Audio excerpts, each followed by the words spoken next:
बिस्मिल्लाहिर्रहमानिर्रहीम एंड अस्सलाम वालेकुम। I hope you all will be doing well. आज का टॉपिक मैं लेकर आई हूँ सीएसएस और पीएमएस के लिए ऑप्शनल सब्जेक्ट कैसे चूज़ करें।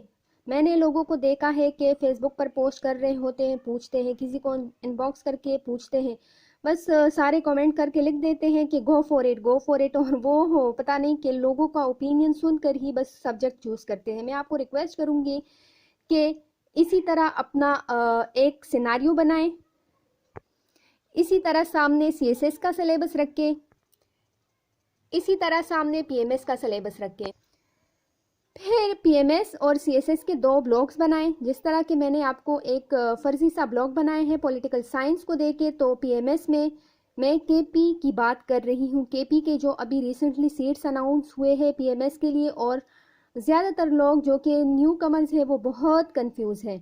तो पॉलिटिकल साइंस एज यूजुअल यहाँ पर 200 का है, तो सीएसएस में भी 200 का होगा। लेकिन ये बात मैं बताती चलूँ, पीएमएस में ये इतना स्कोरिंग नहीं रहा, लेकिन सीएसएस में ये बहुत ही स्कोरिंग रहा है।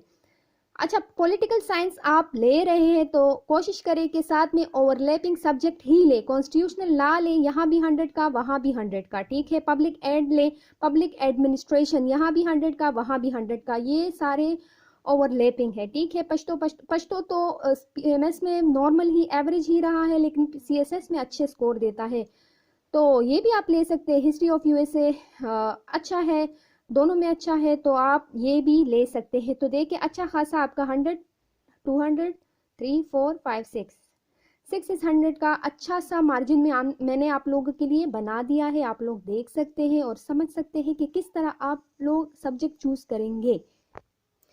अच्छा, आप इस तरह भी ले सकते हैं कि पीएमएस सीएसएस को आप एक दफ़ा गौर से देख ले। बार बार मैं पीएमएस सीएसएस ही कर रही हूँ, लेकिन आपको समझ आ रही होगी कि पीएमएस में बहुत वाइसली सब्जेक्ट चूज़ करने हैं जो आपको सीएसएस में भी मदद दे। बाज़ लोग जियोग्राफी, ये मैंने जियो लिखा है तो जियोग्राफी 200 का है यहाँ पर, तो वहाँ पर फिर हिस्ट्री ऑफ यूएसए को अगर आप हटा दो, समझ नहीं आती, या पश्तो को हटा दो, ठीक है, तो वहाँ पर आपका 100 का जियो हो जाएगा। क्योंकि पश्तो और जियो एक ही ग्रुप में है सीएसएस में, तो फिर 100 का हो जाएगा। तो आप इसी तरह सब्जेक्ट ओवरलैप सब्जेक्ट को सीएसएस पीएमएस के दायरे में रखकर ही चूज करें, ताकि आपको लॉन्ग टर्म फायदा दे और अपने इंटरेस्ट को भी देके और सिलेबस को भी देके। जिसका सिलेबस छोटा हो उसी की तरफ आप लोग जाएं। आप लोग इस तरह भी कर सकते हो, जियो 100 का हो जाएगा सीएसएस में। लेकिन एक बात मैं आपको बता दूं कि सीएसएस में ज्योग्राफी रखना वाइज नहीं है, और पीएमएस में लास्ट दफ़ा ये स्कोरिंग रहा था, तो इस दफ़ा टारगेट हो सकता है बैडली, ठीक है, तो चूज़ वाइजली। अच्छा जी, ये मैंने एक दूसरा कम्बिनेशन बनाया जो कि मुझे इतना मतलब सोचना पड़ा इसके बारे में। आईआर यहाँ पर पीएमएस में 100 का है और वहाँ पर 200 देगा। वैसे आईआर फ़ायदा काफ़ी देगा करंट अफेयर में भी और ऐसे वगैरह में भी, तो वहाँ पर 200 का हो जाएगा सीएसएस में, जो कि बहुत अच्छी बात है। अच्छा, दूसरे नंबर पर इंटरनेशनल लॉ तो 100 का सीएसएस में ले लेंगे क्योंकि आईआर से ही ओवरलैपिंग है, लेकिन यहाँ पर इंटरनेशनल लॉ चूँकि आप नहीं ले सकेंगे, तो कोई सा भी लॉ आप ले लें। या फिर अगर लॉ नहीं लेना चाहते, लॉ 200 का भी है, 100 का मुस्लिम लॉ भी है, लेकिन अगर फिर भी आप लॉ नहीं लेना चाहते तो आप 200 की ज्योग्राफी सीधी साधी ले लें अगर लेते हैं तो। दूसरे नंबर पर आप जर्नलिज्म ले सकते हैं। आप कहेंगे कि भाई आईआर के साथ वैसे जर्नलिज्म अच्छा रहा है यहाँ पर, तो ये भी आप ले सकते हैं। हिस्ट्री ऑफ यूएसए भी आप ले सकते हैं, आईआर है तो अच्छा कम्बिनेशन बनेगा। पश्तो आप यहाँ पर भी ले सकते हैं, लेकिन वहाँ पर सीएसएस में आप नहीं ले पाओगे क्योंकि जर्नलिज्म उसके साथ ग्रुप में है। तो वहाँ पर आप जेंडर स्टडीज़ ले लो, जीएस जो मैंने लिखा है, जेंडर स्टडीज़ का बहुत अच्छा स्कोरिंग ट्रेंड रहा है, ठीक है। और यहाँ पर आपका एक सब्जेक्ट मिसिंग आएगा पीएमएस में, तो आप सोशियोलॉजी या फॉरेस्ट्री वगैरह भी ले सकते हो, लेकिन सोच समझ कर लेना है, क्योंकि बाज़ दफ़ा इस तरह भी होता है कि अच्छा खासा पेपर आप कर जाते हो, फिर भी वो पेपर टारगेट हो जाता है। वैसे ये मिथ समझा जाता है, लेकिन ये बात कभी कभार हुई है। वैसे आप अगर 200 के ऊपर पीएमएस में आईआर के साथ 200 के नीचे अगर ज्योग्राफी ले ले, तो फिर सोशियोलॉजी फॉरेस्ट्री या पश्तो में एक ही ले तो अच्छा होगा। मतलब 600 तो बराबर हो जाएंगे। आपको असल में 600 मार्क्स का कम्बिनेशन पूरा करना है हर हाल में, तो आप इसी तरह अपना जायज़ा लें, अपने सब्जेक्ट खुद ही बनाएं। पास्ट पेपर्स को दे के, सिलेबस को दे के और ग्रुप्स को दे के। ऐसा ना हो कि पीएमएस में आप ऐसे ग्रुप ले लें कि सीएसएस में जाकर सिर्फ आपका आईआर ही बने 200 का, बाकी सारे आपके लिए वहाँ पर मिसमैच हो, कम्बिनेशन ना बने, तो फिर आप लोगों के लिए बहुत प्रॉब्लम हो जाएगी। अच्छा, आप फिर ये कम्बिनेशन भी कंसिडर कर सकते हैं ग्रुप 4 पीएमएस का। अगर आप देखें ग्रुप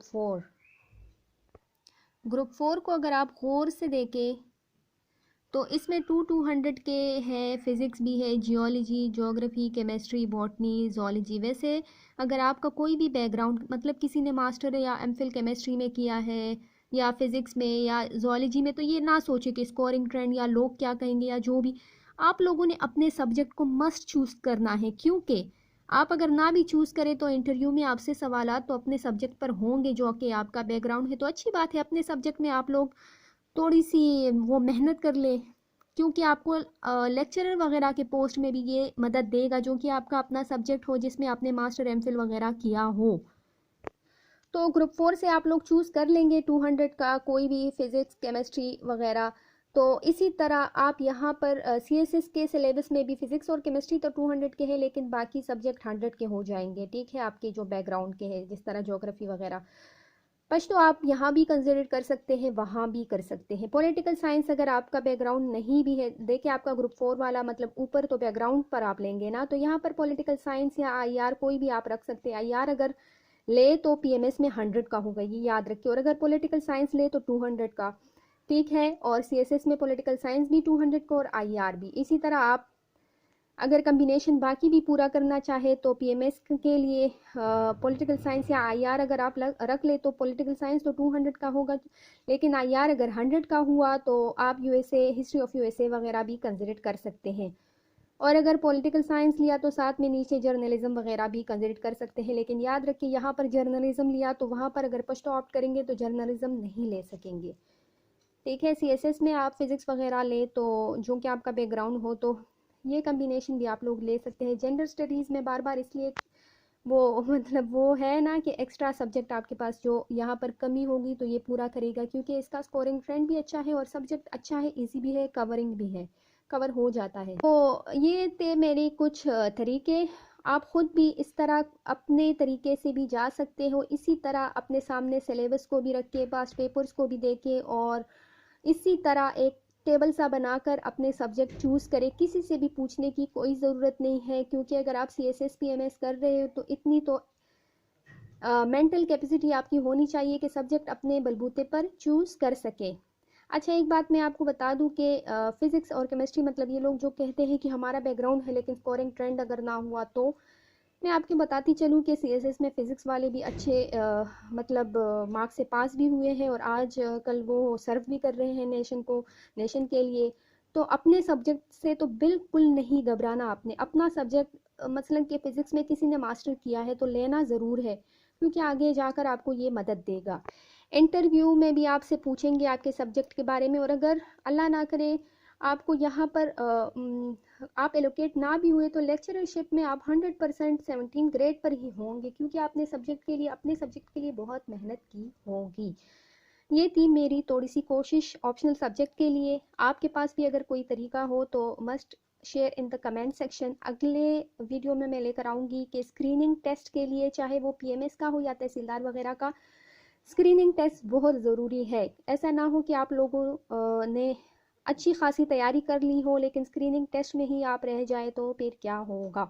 तो इस वजह से मेरे चैनल को सब्सक्राइब कीजिए और लाइक और शेयर कीजिए। अगला वीडियो इंशाल्लाह इसी पर होगा कि स्क्रीनिंग टेस्ट के लिए तैयारी कैसे की जाए और कहाँ से की जाए। Thank you and wish you all the best.